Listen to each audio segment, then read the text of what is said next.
வயதானவர்களை குறித்து சொல்லப்பட்டிருக்கிறது அல்லது தகப்பன்மாரை குறித்து சொல்லப்பட்டிருக்கிறது என்று நாம் எடுத்துக்கொள்வதை காட்டிலும் those who are matured in spiritual, ஏன்னா இதெல்லாம் ஒரு நாள் அழிஞ்சு போயிடும்.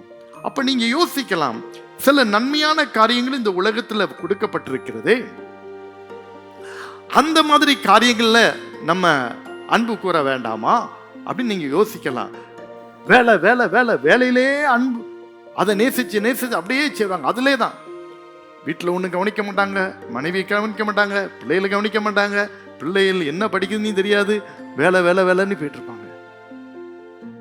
ஆண்டவர் சொல்றாரு, அதன் மேலேயும் நீ அன்பு செலுத்துவாயினால் இதெல்லாம் ஒரு நாள் அழிஞ்சிடும். பிரச்சனை இருக்குது, ஆனா அந்த பிரச்சனையோடு கூட வாழ்றதுக்காக ஆண்டவர் நம்மளை அனுமதிக்கல.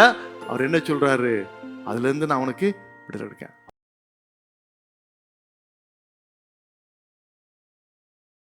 1 யோவான் 2ஆம் அதிகாரம் 13 - 17 வசனங்கள் நாம் தியானிக்க போறோம். வேத புத்தகத்தை வைத்திருக்கிற அனைவரும் நீங்கள் வேத புத்தகத்தை திருப்பி வைத்துக் கொள்ளுங்கள்.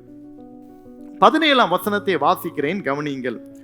உலகமும் அதன் இச்சையும் ஒளிந்து போம், தேவனுடைய சித்தத்தினுடைய செய்கிறவனோ என்றென்றைக்கும் நிலைத்திருப்பான். உலகமும் அதன் இச்சையும் ஒளிந்து போம், தேவனுடைய சித்தத்தின்படி செய்கிறவனோ என்றென்றைக்கும் நிலைத்திருப்பான். பிரியமான தேவனுடைய பிள்ளைகளே, தேவனுடைய சித்தத்தின்படி செய்கிறவன் நிலைத்திருப்பான். இந்த உலகமும் உலகத்தில் உள்ள காரியங்களும் என்ன செய்யும், ஒரு நாள் அழிந்து போய்விடும், அவைகள் நம்மை விட்டு விலகி போய்விடும். தேவனுடைய சித்தத்தின்படி செய்கிற ஒரு காரியம் மட்டும் அது எப்பொழுது நிலைத்திருக்கும் என்று வேதம் நமக்கு சொல்லப்பட்டு இருக்கிறது. இந்த பகுதியை எழுதும் போது யாருக்கு எழுதப்பட்டு இருக்கிறது என்று சொல்லும் போது, இங்கே 12ஆம் வசனத்திலிருந்தே வாசிக்கும் போது பிள்ளைகளே என்று சொல்லப்பட்டு இருக்கிறது. அடுத்தது பார்க்கும்போது பிதாக்களே, அது பிதாக்களே என்று சொல்லும் போது ஆவிக்குரிய ஜீவியத்திலே ஒரு முதுமையடைந்தவர்களை குறித்து சொல்லப்பட்டிருக்கிறது, வயதானவர்களை குறித்து சொல்லப்பட்டிருக்கிறது அல்லது தகப்பன்மாரை குறித்து சொல்லப்பட்டிருக்கிறது என்று நாம் எடுத்துக்கொள்வதை காட்டிலும் those who are matured in spiritually அவர்களை குறித்து சொல்லப்பட்டிருக்கிற பிதாக்களே. அடுத்தது பாருங்கள், வாலிபரே என்று சொல்லுகிற யங் பீப்புள், நீங்கள் பொல்லாங்கனை ஜெயித்தவர்கள், கர்த்தருடைய வார்த்தை உங்களுக்குள்ளே இருக்கிறது என்று அடுத்த பகுதியிலே நாம் சொல்லப்பட்டு இருக்கிறது. பலவான்களாய் இருக்கிறதுனால் தேவ வசனம் உங்களில் நிலைத்திருக்கிறதினாலும் 14ஆம் வசனம் சொல்லி இருக்கிறது. அப்போ இந்த வசனம் நல்லா யோசிக்கணும். this is something written to a particular people இல்ல, இது எல்லாருக்கும் எழுதப்பட்டிருக்கிறது. யாருக்கெல்லாம் எழுதப்பட்டிருக்கிறது? பிள்ளைகளுக்கு எழுதப்பட்டிருக்கிறது, வாலிபர்களுக்கு எழுதப்பட்டிருக்கிறது, பெரியவர்களுக்கு எழுதப்பட்டிருக்கிறது. ஹல்லேலூயா. என்ன எழுதப்பட்டிருக்கிறது? கர்த்தருடைய சித்தத்தின்படி செய்கிறவன் தான் நிலைத்திருக்கும். ஹல்லேலூயா. ஆண்டவருடைய சித்தத்தின்படி செய்கிறது நிலைத்திருக்கும். சரி, அந்த கடைசியா அந்த பகுதிக்குள்ளே வருவதற்கு முன்பதாக, அதற்கு முன்பதாக என்ன சொல்லி இருக்கிறது பாருங்கள். உலகத்திலும் உலகத்தில் உள்ளவைகளிலும் அன்பு கூறாதீர்கள். ஒருவன் உலகத்தில் அன்பு கொண்டால் அவனிடத்துல பிதாவின் அன்பு இல்ல. உலகத்திலும் உலகத்தில் உள்ளவைகளிலும் அன்பு கூறாதுங்க. அப்ப எங்க யார்கிட்ட அன்பு கூறணும்? கர்த்தரிடத்துல அன்பு கூறணும். அதுதான் டைரக்டா சொல்லியிருக்கு. உலகத்திலும் உலகம்னு சொல்லும்போது வேர்ல்டு, இது எதை குறிக்கிறது? இந்த உலகம், the kingdom of darkness. உலகம் என்று சொல்லும் போது இது எதை குறிக்கிறது? ஒரு அந்தகாரத்தின் ராஜ்யபாரம், ஒரு அந்தகாரத்தின் ராஜ்யபாரம். இந்த உலகத்தின் அதிபதி இதோ வருகிறான், அவனிடத்தில் எனக்கு ஒண்ணுமில்லை என்று இயேசு சொன்னார். அப்படி என்றால் இந்த உலகத்தின் அதிபதி பிசாசு என்பதை ஆண்டவர் சொல்லாமல் சொல்லுகிறார். இதோ உலகத்தின் அதிபதி வருகிறான், அவனிடத்தில் என்கிட்ட ஒன்னும் கிடையாது. அப்போ உலகம் என்று சொல்லும் போது அது ஒரு அந்தகாரமான ஒரு சூழல். அப்போ ஆண்டவர் சொல்றாரு, இந்த உலகத்தையும் இந்த உலகத்தில் உள்ளவைகள் இதில் சார்ந்தவைகளை அன்பு கூறாத, ஏன்னா இதெல்லாம் ஒரு நாள் அழிஞ்சு போயிடும். அப்ப நீங்க யோசிக்கலாம், சில நன்மையான காரியங்கள் இந்த உலகத்துல கொடுக்கப்பட்டிருக்கிறது, அந்த மாதிரி காரியங்கள்ல நம்ம அன்பு கூற வேண்டாமா அப்படின்னு நீங்க யோசிக்கலாம். Some good gifts or good things are given by God for our usage, our benefit, for our blessing. நன்மையான சில காரியங்கள் இந்த உலகத்தில் கொடுக்கப்பட்டிருக்கு, கடவுளால நம்முடைய ஆசீர்வாதத்திற்காக கொடுக்கப்பட்டிருக்குது. அதுல எந்த மாற்று கருத்தும் கிடையாது என்று மட்டும். ஆனா அதை நாம் பயன்படுத்தி கொள்ளலாம் நன்றியோடு. அதன் மீது நம்ம அன்பு செலுத்தக்கூடாது. உதாரணத்துக்கு ஒன்று சொல்றேன், சொல்லலாம். பணம், மணி, அது எல்லாத்துக்கும் ஈஸியா புரியக்கூடிய ஒரு காரியம். சரினா? பணம், இந்த பணம் எல்லாவற்றிற்கும் உதவுன்னு வேதம் சொல்லுது. ஆனா பணம் நமக்கு தேவையா? எஸ், தேவை. பயன்படுத்தணும். ஆனா அந்த பணத்தின் மீது நீங்கள் ஆசை தான் எல்லா தீமைக்கும் வேறாயிருக்கிறது. அதுதான் சொல்றேன். அந்த பணத்தை நீ பயன்படுத்து, அது உனக்கு வேணும். ஆனா அதன் மேல உன்னுடைய ஆசையை வச்சிராத, அதை தான் பிரதானமா நீ நினைக்காத. அப்படி என்றால் நீ அதன் மீது அன்பு கூறும்போது என் மீது உள்ள அன்பு விலகி விடுகிறது. ரெஸ்ட் மனுஷனுக்கு தேவையா? ஓய்வு தேவையா? நிச்சயமா வேண்டும். நம்முடைய சரீரத்தில் ஒவ்வொரு உறுப்புகளுக்கும் ஓய்வு வேண்டும். இரவு நேரத்திலே சில உறுப்புகள், சில கிளான்ஸ், என்சைம்ஸ், சுரப்பிகள் சுரக்குது. அது இரவு நேரத்தில் தான் சுரக்கும். வேணும், ரெஸ்ட் வேணும். அதனாலதான் சில சமயத்தில் இந்த நைட்ல வேலை பார்க்குற நிறைய பேருடைய வாழ்க்கையில, இந்த ஐடி ஃபீல்டில் இருக்கிறவங்களுக்கெல்லாம் அதுல பலவிதமான பிரச்சனைகள் வருது. ஆண்களை விட வாலிப பிள்ளைகளுக்கு பல பிரச்சனைகள் வருது. அந்த ஹார்மோன்ஸ் ப்ராப்ளம் வருது. ஏனென்றால் அந்த ரெஸ்ட் வேண்டி இருக்கிற சமயத்தில் நாம் வேலையை பார்க்கும்போது சில பாடிலி சேஞ்சஸ், ஹார்மோனல் சேஞ்சஸ் இதெல்லாம் வருது. அப்ப ரெஸ்ட் அவசியமா? அவசியம். அது ஆண்டவர் நமக்கு, ஆண்டவர் 7ஆம் நாள் ஓய்ந்திருந்தான்னு சொல்லப்பட்டு இருக்கிறது. ஆனா எனக்கு ரெஸ்ட் வேணும்னு ஒருத்தன் தூங்கிட்டே இருந்தானா, அந்த ரெஸ்ட் அவன் விரும்பிட்டே இருந்தானா, அவன் யாரு? சோம்பேறி. அது சோம்பேறித்தனம் ஆயிருது. சோம்பேறித்தனம்.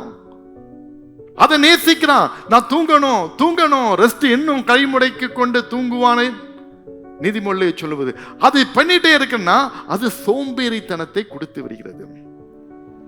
அதே போல நான் வேலை செய்யணும், உழைக்கணும், நான் உழைச்சி பெரிய ஆளாகணும், அப்படி நீ வேலை ஆல்கஹாலிக் நீ சொல்ற மாதிரி ஒர்க்கஹாலிக். வேலையிலே அன்பு, அதை நேசிச்சு அப்படியே செய்வாங்க. அதுலே தான் வீட்டில் ஒன்றும் கவனிக்க மாட்டாங்க, மனைவி கவனிக்க மாட்டாங்க, பிள்ளைகளை கவனிக்க மாட்டாங்க. பிள்ளைகள் என்ன படிக்குதுன்னு தெரியாது, வேலைன்னு போயிட்டு இருப்பாங்க. ஆண்டவர் சொல்றாரு, அதன் மேலேயும் நீ அன்பு செலுத்துவாயினால் இதெல்லாம் ஒரு நாள் அணிஞ்சிரும். இதெல்லாம் வேலை வேணுமா? கட்டாயம் வேணும். வாழ்க்கையிலே நாம் சர்வை பண்ணுவதற்கு we need work, we need job, we have to work. கட்டாயம் வேணும். ஆனா அதை செய்ய வேண்டிய நேரத்தில் நம்ம செய்யணும். இதான் பணத்தை தேவை உள்ள நேரத்தில் பயன்படுத்திக் கொள்ளணும். ரெஸ்ட் தேவையுள்ள நேரத்தில் எடுத்துக்கொள்ளணும். இப்போ நீங்க புரிஞ்சுக்கணும், உலகத்திலே ஆண்டவர் சில ஆசீர்வாதங்களையும் கிஃப்டெல்லாம் நமக்கு தந்திருக்கிறது நம்ம பயன்படுத்துறதுக்காதான். ஆனா அது மேல போய் உன் அன்பை வச்சு ஆண்டவருடைய அன்பை விட்டுறாத. இதுதான் ஆண்டவர் தெளிவாக இந்த இடத்துல என்ன செய்றார்? நமக்கு கற்றுக் கொடுக்கிறார். உலகத்தை நேசிக்கிறவன் என்னை நேசிக்க மாட்டான். ஒரு மனுஷன் ரெண்டு காரியத்தில் அவன் பேலன்ஸா இருக்க முடியாது. ஆண்டவரையும் நான் நேசிக்கிறேன், உலகத்தையும் நான் நேசிக்கிறேன் அப்படின்னா it is not at all possible. How is it possible? ரெண்டு போட்டு போகுது, ஒரு காலை இந்த பக்கம் இந்த போட்ல, அடுத்த காலை அடுத்த போட்ல, படகுல ஒவ்வொரு படகுலையும் ஒவ்வொரு காலை வச்சா கரை போய் சேர்ந்து முடியுமா? போக முடியுமா? படகு பெய்யும். ஆனா இவரு எங்க கிடப்பாரு? தண்ணிக்குள்ள கிடப்பாரு. படகு சேர்ந்துரும். மனுஷனையும் உலகத்தையும் பிரியப்படுத்த மாட்டார். எப்படின்னா ஒரு பக்கத்துல வெத்தலையை போட்டுட்டு ஒரு பக்கத்துல லட்டை சாப்பிட்டுட்டு இருக்கிற மாதிரி. ஹல்லேலூயா, ஹல்லேலூயா. ஒரு பக்கத்துல வெத்தலை, அடுத்த பக்கம் லட்டு. எந்த டேஸ்ட் நல்லா தெரியும்? ஒரு டேஸ்டும் தெரியாது. ஒரு டேஸ்ட்டும் தெரியாது. லட்டுடைய ஒரிஜினல் டேஸ்ட்டும் தெரியாது, வெத்தலையுடைய ஒரிஜினல் டேஸ்ட்டும் தெரியாது. நிறையவருடைய வாழ்க்கை அப்படிதான் இருக்குது. அதனாலதான் ஆண்டவர் சொன்னாரு, நீ அனலும் இன்றி குளிருமின்றி இருந்தா உன்னை நான் வாந்தி பண்ணி போடுவேன். என் அன்பு தேவனுடைய பிள்ளைகளே, உலகத்தையும் ஆண்டவரையும் நாம் பிரியப்படுத்த முடியாது. அதுதான் அன்னைக்கு எலியா சொன்னான், கர்த்தர் தெய்வமானால் கர்த்தரை பின்பற்று, அல்லது பாகால் தெய்வமானால் பாகாலை பின்பற்று, எந்த மட்டும் நீங்கள் குந்தி குந்தி நடப்பீர்கள். அதைதான் அங்கே எலியா அறைகூவலாக விட்டான். பிரியமான தேவனுடைய பிள்ளைகளே, இன்னைக்கு நிறைய சமயத்தில் நம்ம என்ன செய்றோம், காம்ப்ரமைஸ் பண்றோம். அப்படியே பூசி முலாம் பூசி அப்படியே பண்ணிட்டு இருக்கிறோம். அவங்க அப்படி நினைப்பாங்களோ, இவங்க அப்படி நினைப்பாங்களோ, அல்லது இப்படி இருப்பாங்களோ, இப்படியே நம்ம பண்ணி பண்ணி பண்ணி பண்ணி ஆண்டவரை வேதனைப்படுத்தி படுத்தி உலகத்தை சந்தோஷப்படுத்துறோம். உலகத்தையும் உலக மக்களையும் உலக காரியங்களையும் என்ன செய்யறோம், சந்தோஷப்படுத்துறோம். அதை சந்தோஷப்படுத்துறோம். அடுத்த பக்கத்துல பார்த்தீங்கன்னா இயேசு துக்கமுகமாய் நின்று கொண்டிருப்பார். அது நம்ம கண்ணுக்கு தெரியாது. அதனாலதான் ஆண்டவர் தெளிவாக சொல்லி இருக்கிறார், உலகத்திலும் உலகத்திலும் அன்பு கூறாதீர்கள். ஒருவன் உலகத்தில் அன்பு கூடால் அவனிடத்துல இறைவனிடத்தில் உள்ள அன்பு இல்லை, நிச்சயமா கிடையாது. தேவ பிள்ளைய, இந்த ராத்திரி வேளையில ஆண்டவர் கேட்கிறது தான், அவர் அன்புள்ள தெய்வம், எல்லாரையும் நேசிக்கிறார். எந்த ஒரு பாகுபாடு இல்லாம அத்தனை பேரையும் ஒன்று போல் நேசிக்கிற ஒரு தெய்வம் தான். ஆனா அவரை நம்ம ஒரு கார்னர்ல தள்ளிட்டு ஏதோ ஒரு ஆத்திர அவசரத்துக்கு தொட்டுக்கிற ஒரு ஊறுகாவா எடுத்துடக்கூடாது. அல்லேலூயா. ஆத்திர அவசரத்துக்கு தொட்டுக்கிற ஒரு ஊறுகாவா எடுத்துக்கிட கூடாது. கஷ்டத்துக்கும் பிரச்சனைக்கும் கூப்பிடுற எடுத்துடக்கூடாது. அவர் நம்மை எவ்வளவு அன்பு கூறுகிறார் என்றால், அதே அன்பு நாமும் செலுத்தும் போது நம் வாழ்க்கையில ஒரு பெரிய ஆசீர்வாதம் கிடைக்கும். ஹல்லேலூயா, ஹல்லேலூயா. இன்னைக்கு ரெண்டு மனமா நம்ம இருக்கிறவங்க ஒரு மனமா நம்ம வந்துடணும். இருமனம் உள்ளவர்களே உங்கள் இருதயத்தை பரிசுத்தமாக்குங்கள் என்று யாக்கோபு எழுதின நிருபத்தில் எழுதுகிறார். அப்போ இந்த உலகத்துல அன்பு கூறாததுக்கு ஒரு உதாரணமா வேதத்திலே 3 காரியம் சொல்லப்பட்டு இருக்குது. என்ன சொல்லி இருக்கு பாருங்க, அடுத்த 16ஆம் வசனத்துல, ஏனெனில் மாம்சத்தின் இச்சை, கண்களின் இச்சை, ஜீவனத்தின் பெருமை, உலகத்தில் உள்ளவைகள் எல்லாம் பிதாவினால் உண்டானவைகள் அல்ல, இது உலகத்தில் உண்டானவைகள். மாம்சத்தின் இச்சை, கண்களின் இச்சை, ஜீவியத்தின் பெருமை, இந்த 3 காரியங்கள் இங்கே சொல்லப்பட்டு இருக்கிறது. இந்த 3லுமே கிட்டத்தட்ட மனிதன் விழுகின்ற பாவ சுவாவங்கள் எல்லாமே இதுல என்ன செய்து வந்து விடுகிறது. என் அன்புக்குரிய தேவனுடைய பிள்ளைகளே, மனிதனுடைய வாழ்க்கையில அவன் செய்கின்ற காரியங்களை பாருங்க. மாம்சத்தின் இச்சை, அவன் என்ன நினைக்கிறான்னு இருக்கு. இன்னைக்கு உடனே நான் ஒரு பிரியாணி சாப்பிட்டுறணும் அப்படின்னா ஒன்னு பிரியாணி சாப்பிட்றோம், இதுதான் ஒரு இச்சை. இல்ல பரவாயில்ல இன்னைக்கு சரியில்லை நாளைக்கு சாப்பிடலான்னா இல்லை இன்னைக்கே வேணும். திடீர்னு கோவத்துல ஒருத்தனை அடிக்கணும் அப்படின்னு நினைச்சுன்னா அடிச்சிடுறது.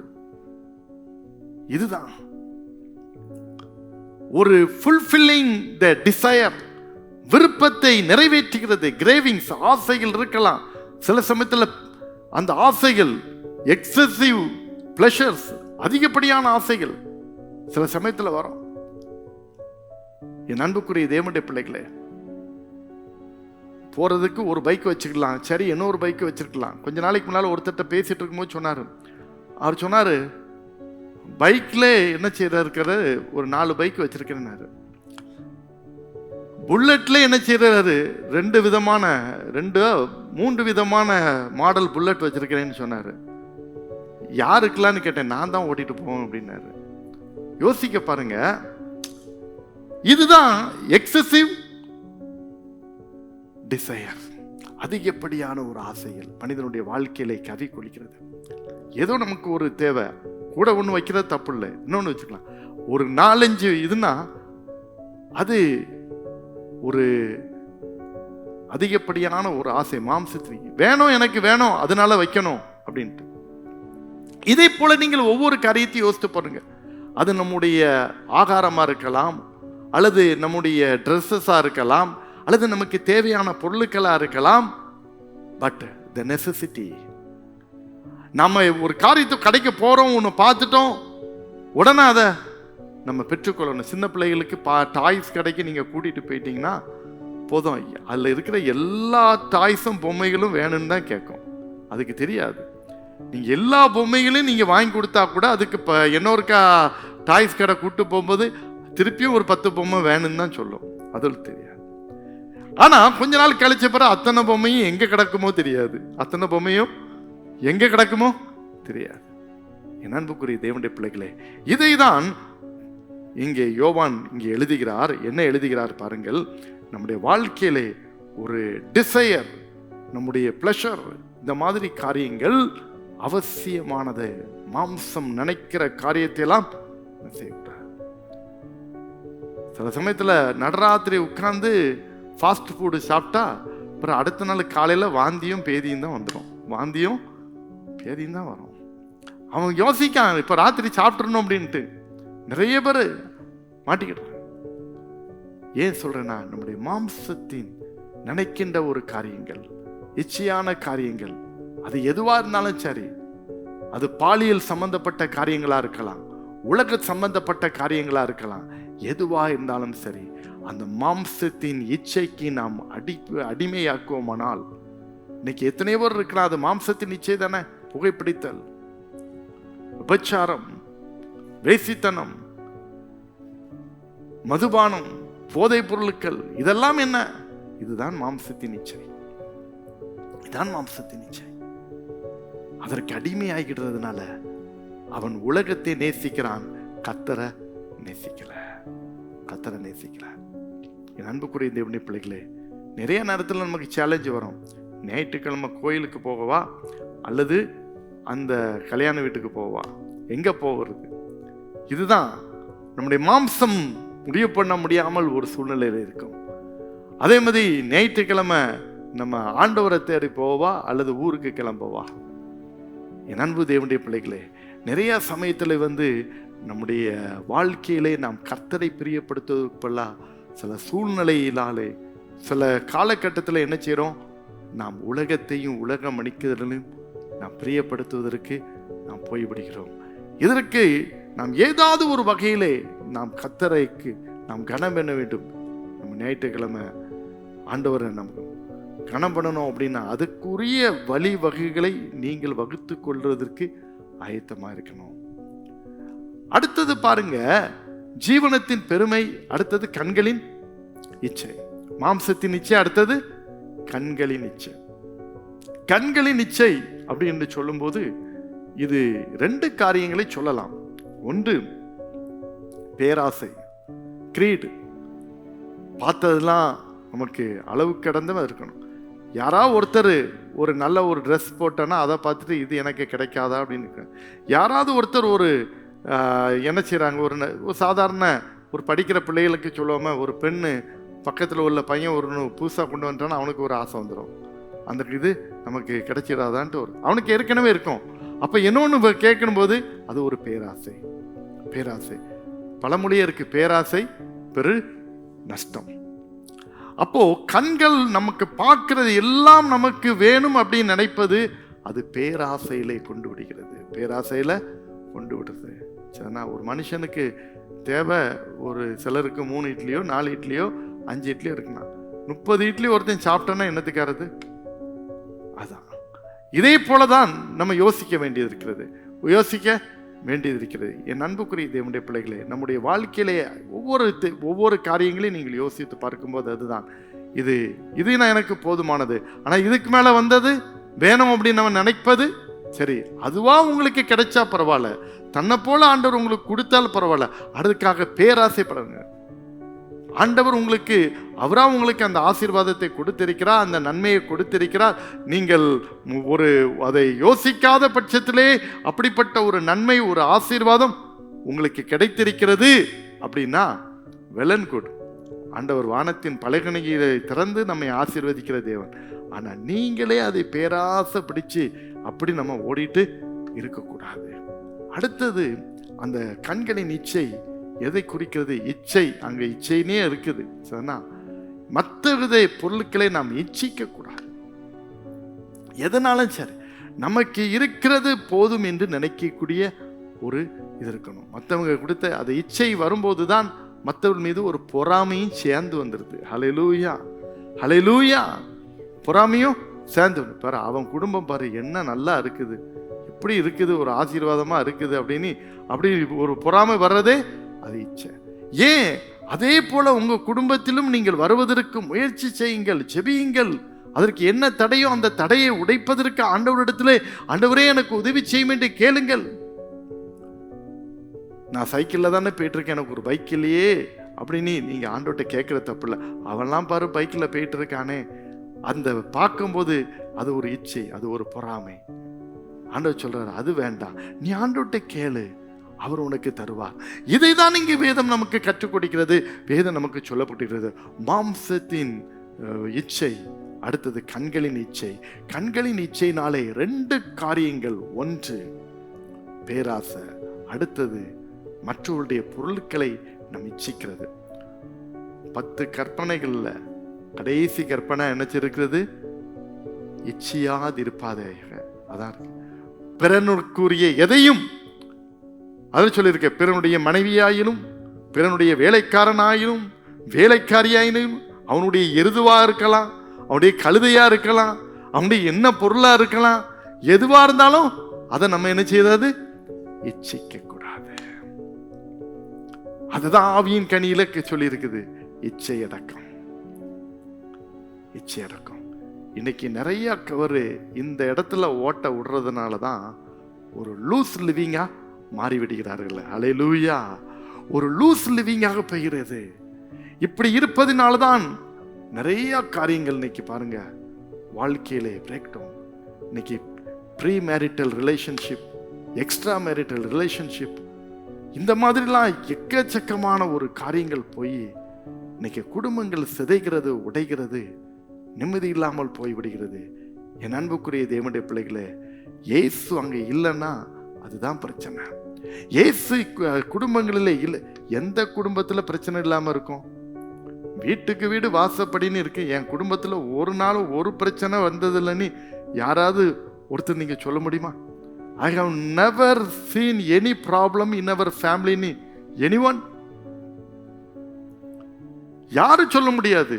We are human beings. வீட்டுக்கு வீடு வாசப்படிங்கிற மாதிரி வீட்டுக்கு வீடு ஒவ்வொரு பிரச்சனைகள் வந்துட்டு இருக்கும். ஒவ்வொரு வீட்லயும் ஒவ்வொரு பிரச்சனை இருக்கும். ஒரு வீட்டுல வியாதி பிரச்சனையா இருக்கலாம், ஒரு வீட்டுல பண கஷ்டம் பிரச்சனையா இருக்கலாம், ஒரு வீட்டுல பிள்ளைகளால பிரச்சனையா இருக்கலாம், ஒரு வீட்டுல வேற வேலை இல்லாத ஒரு பிரச்சனையா இருக்கலாம்.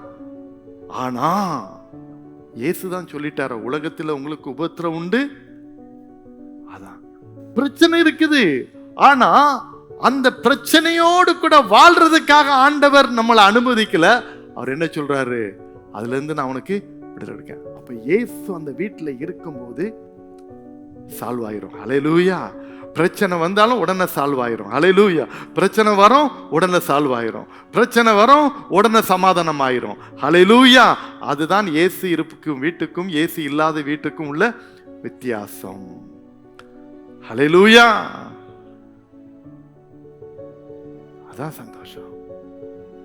என் அன்புக்குரிய இந்த விடை பிள்ளைகளே, இன்னைக்கு அந்த இச்சைகளினாலே தீர்க்கப்பட்டு மனிதனுடைய வாழ்க்கையிலே வாலிப வயதிலே வாலிப பிள்ளைகள், இன்னும் பாருங்க அதை விட வாலிப பிள்ளைகளை காட்டிலும் திருமணமான அந்த கேட்டகரியில் இருக்கிறவங்க தான் இதே மாதிரி உள்ள காரியங்கள் அநேக சம்பவங்களை நம் ஊடகங்களிலே செய்தித்தாள்களிலே நம்ம பார்க்கிறோம்.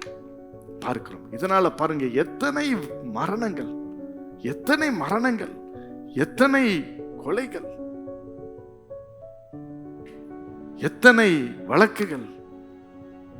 என் அன்பு தேவனுடைய பிள்ளைகளே, ஆண்டவர் சொல்றாரு, இது பிதாவினால் உண்டானவைகள் அல்ல, இது இறைவனால் உண்டானது அல்ல. அப்ப யாரால் உண்டானது? இது பிசாசினால் உண்டானது.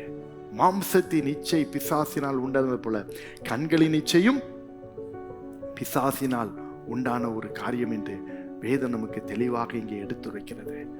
என் அன்புக்குரிய தேவனுடைய பிள்ளைகளே, இன்னைக்கு இந்த 2 பாயிண்டையும், இந்த 2மே மாம்சத்தின் இச்சை, கண்களின் இச்சை, இந்த 2 காரியத்தையும் நீங்க லுக் அட் டுகெதர். ரெண்டையும் சேர்த்து பாருங்க.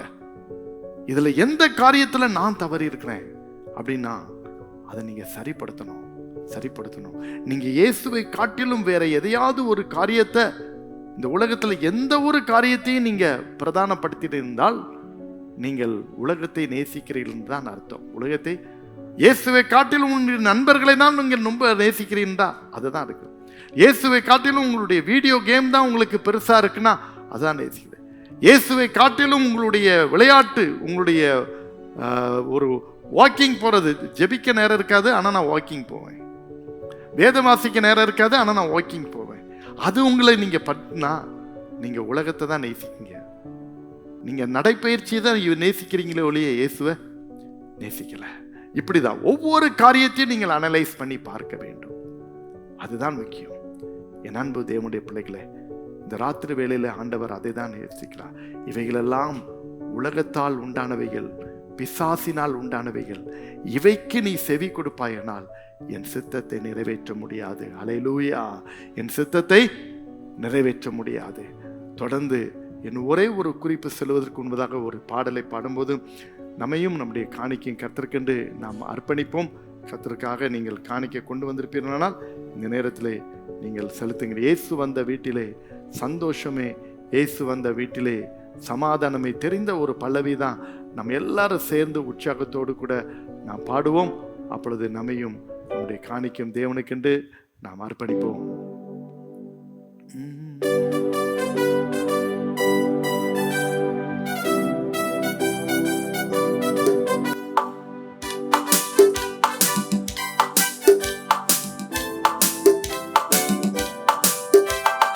இயேசு வந்த வீட்டிலே சந்தோஷமே, இயேசு வந்த வீட்டிலே சந்தோஷமே, இயேசு வந்த வீட்டிலே சந்தோஷமே, சந்தோஷம் சந்தோஷமே, சந்தோஷம் சந்தோஷமே.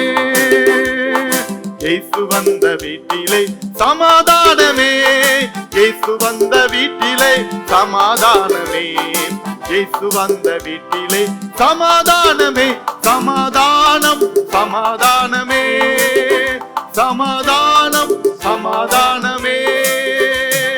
இயேசு வந்த வீட்டிலே ஆடல் பாடலே, இயேசு வந்த வீட்டிலே ஆடல் பாடலே, இயேசு வந்த வீட்டிலே ஆடல் பாடலே, ஆடல் பாடல் எப்போதுமே, ஆடல் பாடல் எப்போதுமே. இயேசு வந்த வீட்டிலே ஜெபம் உண்டுமே, இயேசு வந்த வீட்டிலே ஜெபம் உண்டுமே, இயேசு வந்த வீட்டிலே ஜெபம் உண்டுமே, ஜெபம் எப்போதும் உண்டு அங்கே, ஜெபம் எப்போதும் உண்டு அங்கே. இயேசு வந்த வீட்டிலே அல்லேலூயாவே, இயேசு வந்த வீட்டிலே அல்லேலூயாவே, இயேசு வந்த வீட்டிலே அல்லேலூயாவே, அல்லேலூயா பாடி மகிழ்வோம், அல்லேலூயா பாடி மகிழ்வோம்.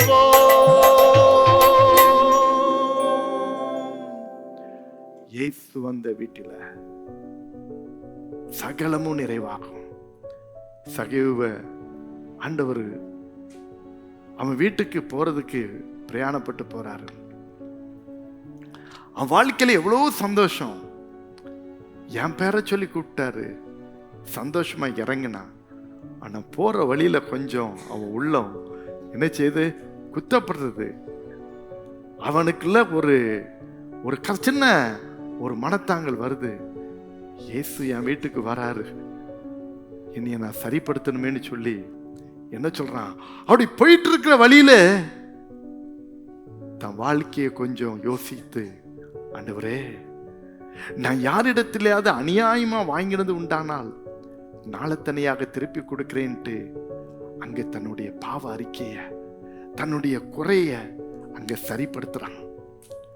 நான் உலகத்துக்காக வாழ்ந்துட்டேன், வரி வசூலிக்கிறது என் வேலை. அப்படி வரி வசூலிக்கும் போது ஏதாவது எக்ஸ்ட்ரா வாங்கியிருந்தானா கூட நான் அதை திருப்பி நான் கொடுத்துட்றேன், 4 மடங்கு ஐ ரிட்டர்ன் பேக். அதுக்கு இப்பதான் இயேசு சொன்னார், இன்னைக்கு இந்த வீட்டுக்கு ரட்சிப்பு வந்தது, இன்றைக்கு இந்த வீட்டுக்கு ரட்சிப்பு வந்தது. பிரியமான தேவனுடைய பிள்ளைகளே, நீங்கள் உங்களை சரி பண்ணாத பட்சத்தில், நீங்கள் உங்கள் வாழ்க்கையை ஆண்டவருக்கு நேராக திருப்பாத பட்சத்தில், கர்த்தர் உங்கள் வாழ்க்கையில எதையுமே செய்ய முடியாது. சகேவு பாருங்க, அவனே ஒரு முயற்சி எடுக்கிறான், அவனே ஒரு ஸ்டெப் ஃபார்வர்டா போனான். ஆண்டவர் பார்க்கிறாரு, ஆசீர்வதிக்கிறார். நம்முடைய வாழ்க்கையில மாம்சத்தின் இச்சை, கண்களின் இச்சை, இது தேவனுக்கு பிரியமில்லாத காரியங்கள், அதை சரிப்படுத்த வேண்டும் என்று ஆண்டவர் சொல்லியிருக்கிறார். மூன்றாவதாக, கடைசியாக அதே வசனத்தில் என்ன சொல்லப்பட்டு இருக்கிற பாருங்கள், ஜீவனத்தின் பெருமை. ஜீவனத்தின் பெருமை, போஸ்டிங் அவர் செல்ஃப். ஜீவனத்தின் பெருமை என்றால் என்ன? பிரைட். நான் யார் தெரியுமா, இந்த மாதிரி சொல்றதுதான் ஜீவனத்தின் பெருமை. என்னுடைய பின்னணி தெரியுமா, முன்னணி தெரியுமா, இதுதான் ஜீவனத்தின் பெருமை. தங்களை பற்றியும் தங்களுக்குரிய காரியங்களை பற்றியும் பெரிதாக பெருமையாய் பேசிக் கொண்டிருப்பது. சிலர் தங்கள் குடும்பங்களை பெருமையாய் பேசுவார்கள், சிலர் தங்களை பற்றியே பெருமையாய் சொல்வார்கள், சிலர் தங்களுடைய கல்வியை பற்றி பெருமையாக சொல்வார்கள், சிலருடைய வேலையை பற்றி பெருமையாக சொல்வார்கள், சிலர் தங்களுடைய காரியங்களை குறித்து சொல்வார்கள், தங்களுடைய குடும்பங்களை குறித்து சொல்வாங்க. ஆண்டவர் சொல்றார், இதுதான் ஜீவனத்தின் பெருமை. பவுல் எவ்வளவு பெரியவன், அவன் சொல்றான், எபிரேயனுக்கு எபிரேயன், பரிசேயனுக்கு பரிசேயன். அவ்வளவு நான் இருந்தாலும் கிறிஸ்துவுக்காக எல்லாவற்றையும் நான் குப்பை என்று எண்ணுகிறேன். ஹல்லேலூயா. குப்பை என்று எழுதுகிறேன். அவன் பெரிய கல்விமான், பெரிய ஸ்காலர், பெரிய பணக்காரன். அவன் வாழ்ந்த காலத்துல அவனுக்கு இருந்த பணம் பல மில்லியன். அதுதான் வரலாறு சொல்லுகிறது. He was so rich, highly educated. Man power இல்லையா, 10 பேர் இழுத்துட்டு வானா இழுத்துட்டு வருவானு, அவ்வளவு பவர் அவனுக்குள்ள இருந்துச்சு. ஆனா ஒரு நாள் இயேசு அவனை சந்தித்தார். அதற்கு பிறகு அவன் வாழ்க்கையே மாறிவிட்டது. ஹல்லேலூயா, ஹல்லேலூயா. கிறிஸ்துவுக்காக எல்லாவற்றையும் குப்பை என்று எண்ணுகிறேன். யோசித்து பாருங்க, எவ்வளவு ஒரு பவர்ஃபுல்லான ஒரு ஆளு. சரியா, அவன் 4 பேரை இழுத்து கொண்டு போய் ஜெயில தூக்கி போட்டான்.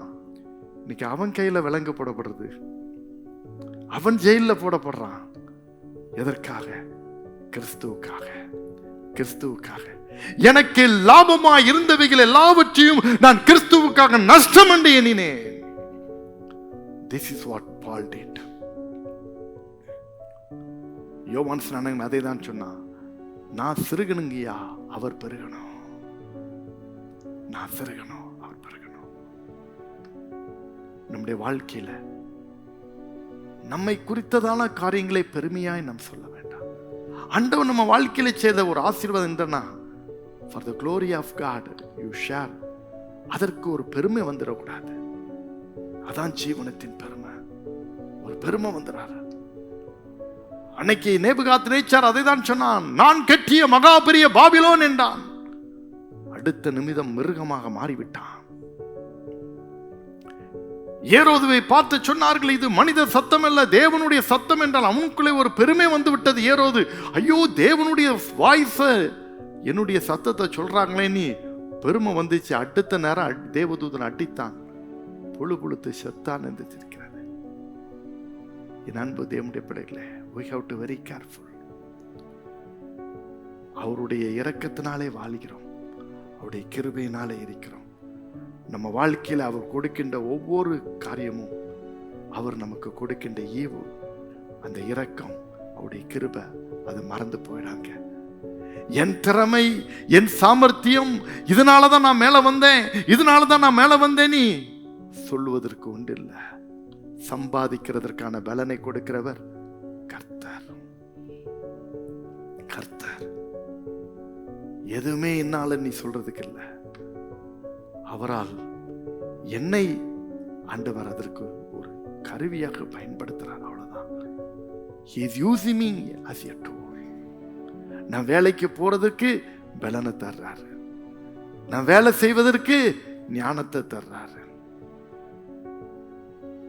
புத்தியை தர்றாரு. குடும்பத்தை நடத்துறதுக்கு ஆண்டவர் அதற்குரிய ஞானத்தை எனக்கு தர்றார். இதுதான் நம்ம செய்யணும். என்றைக்கும் நம்மை பெருமையாய் பார்த்து இன்னொருத்தரை அற்பமாய் நீங்கள் எண்ணாதீர்கள். ஹல்லேலூயா. அற்பமாய் எண்ணாதீர்கள்.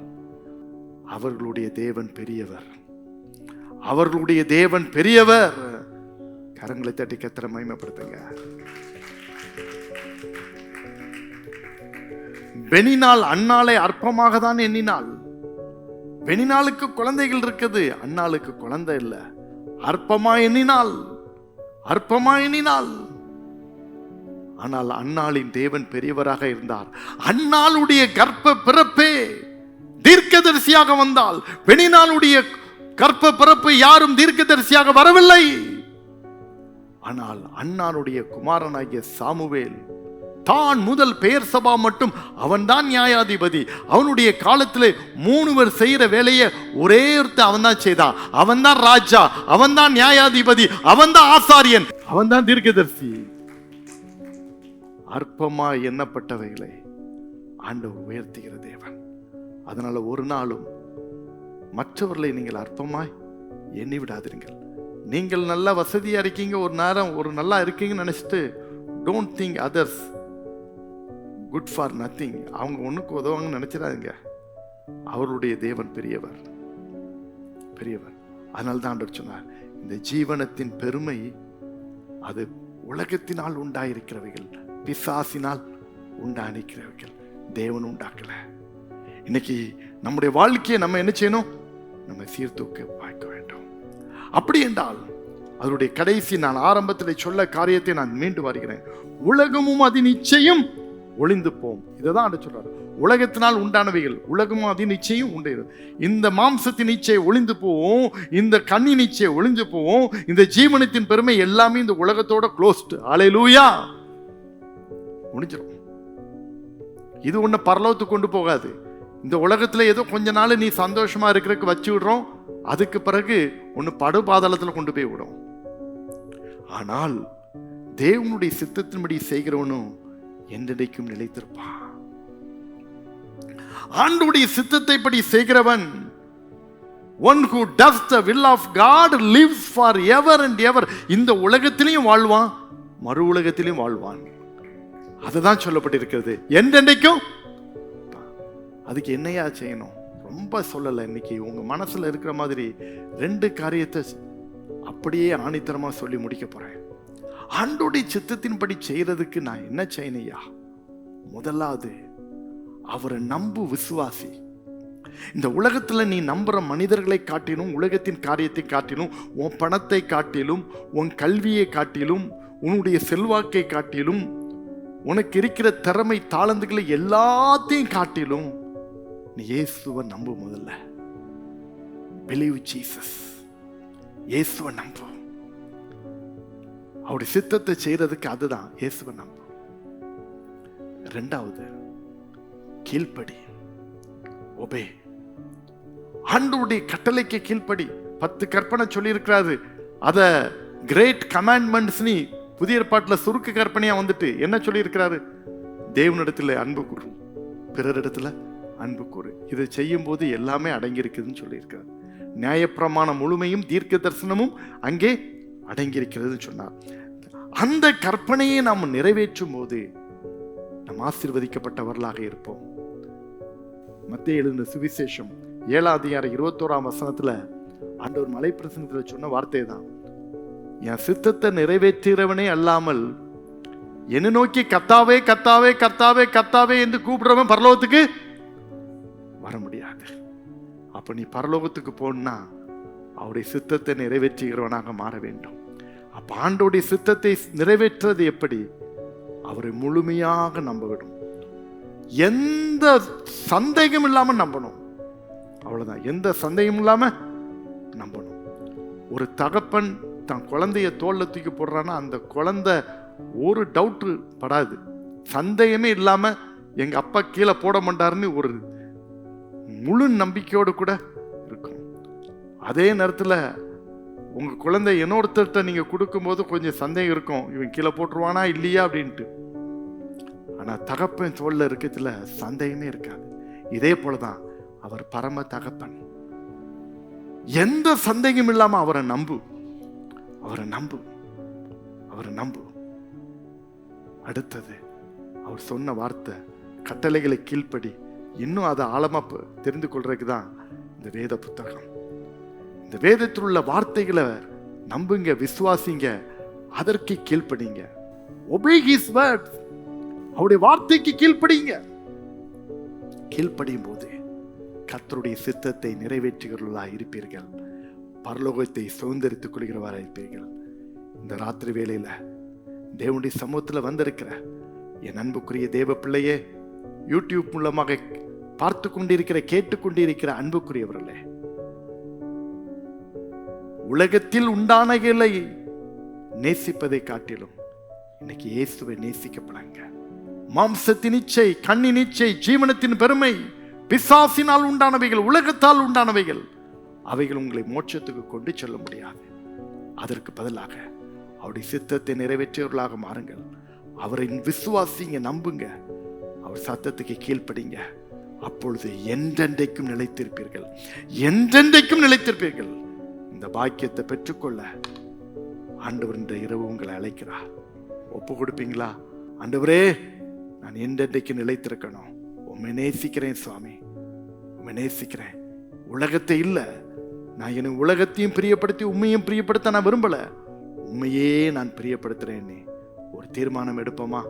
எல்லாரும் எழுந்து நிற்போம். Let us all stand. எல்லாரும் எழுந்து நிற்போம். Thank you Jesus. இந்த இறுதி ஜெபம் ஒரு முக்கியமான ஒரு ஜெப வேளை. இயேசு உங்க வாழ்க்கையில ஒரு அற்புதத்தை செய்கிற ஒரு நேரம். இயேசு உங்க வாழ்க்கையில அதிசயத்தை செய்கிற வேண்டியம். Thank you Jesus. என் வாழ்க்கையில என்ன ஒரு பின்பாற்றம் வேண்டாம் ஆண்டவரே, நான் முன்னோக்கி நகரணும். No turning back. நான் என்னை திரும்பி போகக்கூடாது. உங்க பின்னால நான் போக துணிஞ்சிட்டேனா அது பிறகு என் வாழ்க்கையில எந்த பின்மாற்றமும் வரக்கூடாது சாமி. இன்னைக்கு இந்த ஜெபம் ரொம்ப முக்கியமானது. ஒரு 2 நிமிஷம் கொடுக்கிறேன்.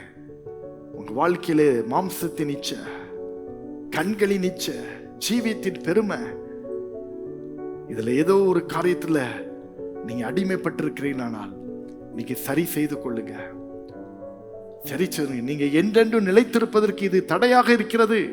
இன்னைக்கு அந்த தடை கற்களை உடையுங்கள், உடையுங்கள், உடையுங்கள்.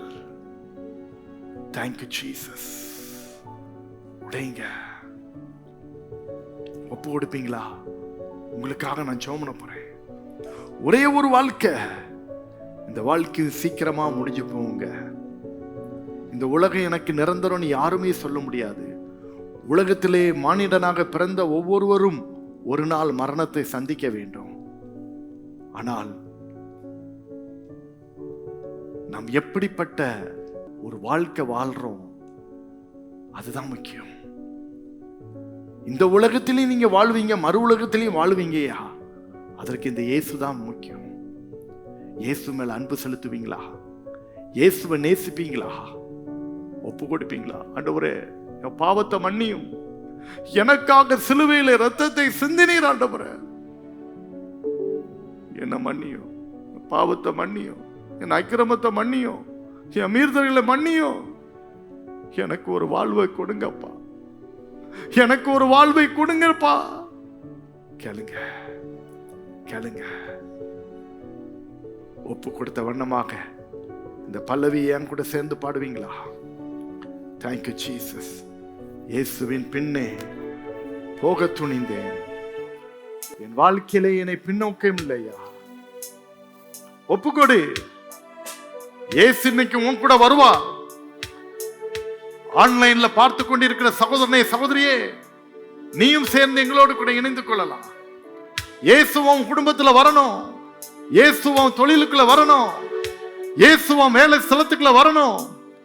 இனிமே ஒரு பின்மாற்றம் இல்ல. No more turning back. Thank you Jesus.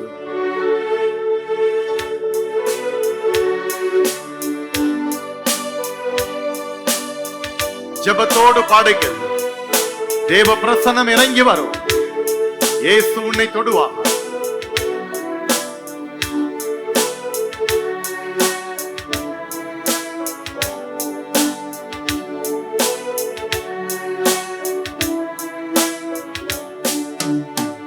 இயேசுவின் பின்னே போக துணிந்தேன், இயேசுவின் பின்னே போக துணிந்தேன், இயேசுவின் பின்னே எல்லாரும் போக துணிந்தேன், எல்லாரும் எவரிவன் இயேசுவின் பின்னே போக துணிந்தேன், இயேசுவின் பின்னே போக துணிந்தேன், பின்னோக்கே நான் பின்னோக்கே நான் பின்னோக்கே நான் பின்னோக்கே நான், உலகம் என் பின்னே இயேசு என் முன்னே, உலகம் என் பின்னே இயேசு என் முன்னே, உலகம் என் பின்னே இயேசு என் முன்னே, பின்னோக்கே நான்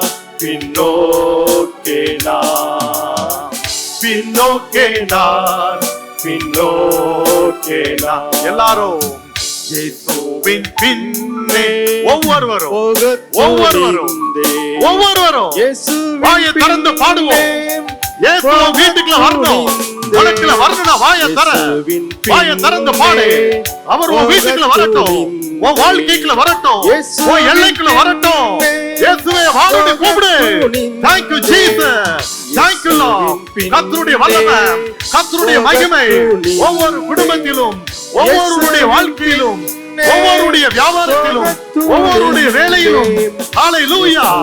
பின்னே போக துணிந்தேன், பின்னோக்கே நான் பின்னோக்கே நான் பின்னோக்கே நான் பின்னோக்கே நான், உலகம் என் பின்னே இயேசு என் முன்னே. சொல்லுவோமா? உலகம் என் பின்னே இயேசு என் முன்னே, உலகம் என் பின்னே இயேசு என் முன்னே, பின்னோக்கே நான் பின்னோக்கே நான் பின்னோக்கே நான் பின்னோக்கே நான் பின்னோக்கே நான் பின்னோக்கே நான். தகப்பனே, இந்த ராத்திரி வேளையிலே எத்தனை பேர் தங்களுடைய வாழ்க்கையை உமக்கென்று அர்ப்பணிக்கிறார்களோ, உலகத்தை நேசிப்பதை காட்டிலும் உம்மை நான் நேசிக்கிறேன் என்று எத்தனை பேர் கர்த்தாவே உண்மையான மனதோடு உள்ளத்தின் அடித்தளத்திலிருந்து உமக்கு ஒப்பு கொடுக்கிறார்களோ, அவர்கள் வாழ்க்கையை இன்றைக்கு நீர் ஏற்றுக்கொண்டு அவர்களை ஆசீர்வதியும் ஆண்டவரே.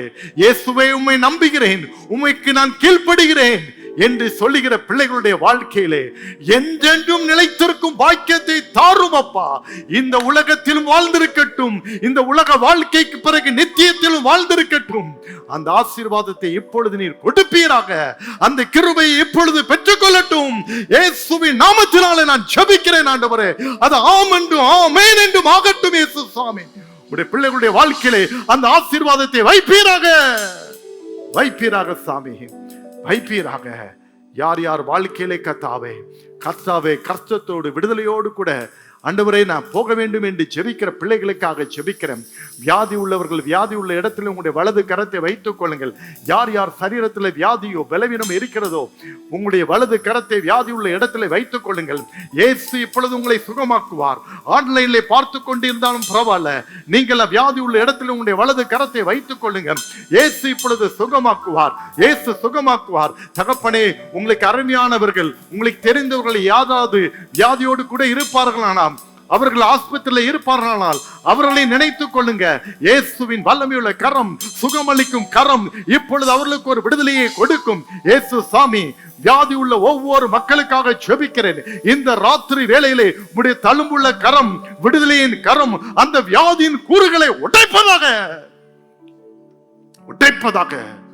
பொல்லாத வியாதிகள் சரீரத்தை விட்டு வெளியே போவதாக, கட்டிகள் கரைவதாக, எல்லா பலவீனங்களையும் மாற்றி போடும் இயேசு சாமி. இந்த ராத்திரி வேளையில ஒரு விடுதலையின் ராத்திரியாக ஒவ்வொருடைய வாழ்க்கையிலும் அமையட்டும் இயேசு சாமி. எல்லா வியாதிகளும் மாறுவதாக சாமி. In the name of Jesus, I command every sickness will go. Thank you Lord.